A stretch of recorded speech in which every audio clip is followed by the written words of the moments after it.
Tapos ang cute pa ng hirit ni Raisa May. Sabi niya, may leeg na ako, Bim. Oh my God, parang gano'n na ba tayo katanda? Tinitingnan ng mga tao na parang, hala, ang cute ninyo kahit isang matangkad at isang maliit. Ganon. Tapos, since I think Bimbi was in that episode because guest siya dahil birthday ni Raisa May. So, nagbigay siya ng gift kay Raisa. At yung binigay niya ay isang mamahaling necklace.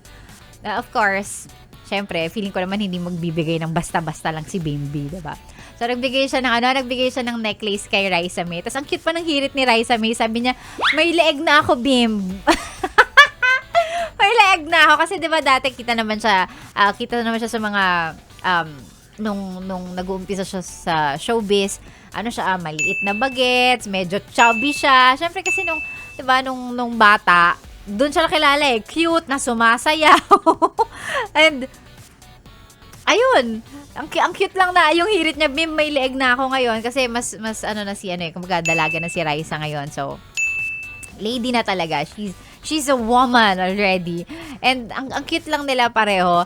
Also, nung nakita ng mga netizens si Bimbi at saka si Raisa May na magkasama ulit on screen, people were reacting and were saying na, oh my God, parang gano'n na ba tayo katanda? Kasi ako personally, nakita ko si Raisa May nung contestant pa lang siya, napapanood ko na siya sa Eat Bulaga na sumasayaw siya.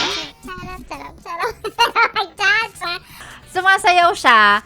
Batang-bata pa siya noon. And now, ilang taon na ba siya? Guys, kamusta naman? So, ganun na tayo katanda. And I can totally relate with the netizens who reacted na they felt old. Kasi ako din, pag nakikita ko si Raisa and nare-realize ko na ito na yung edad niya, like, oh my God. Diba? Eh, nung nag-start siya sa showbiz, bagets na bagets pa. So, ang cute lang. Ang cute ko si Raisa May at saka si Bimbi pala yung magiging magka-love team. Though, alam ko nung time na yon, nung bata siya, pinipair siya lagi kay Baste. Hindi lang ako sure kung nasa na si Baste ngayon. Yung isang bata din na medyo chubby-chubby, mistiso, maputi, na nasa Itbulaga din yun. Cute din yun. So, yun sila palagi yung madalas na magkasama sa mga segment. So, hindi ko na alam kung nasaan na si Baste ngayon. But, yeah. Ang cute. Ang cute lang ni Raisa at saka ni Bimbi. So, what if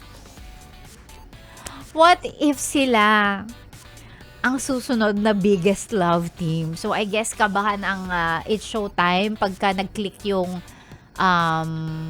Ryby.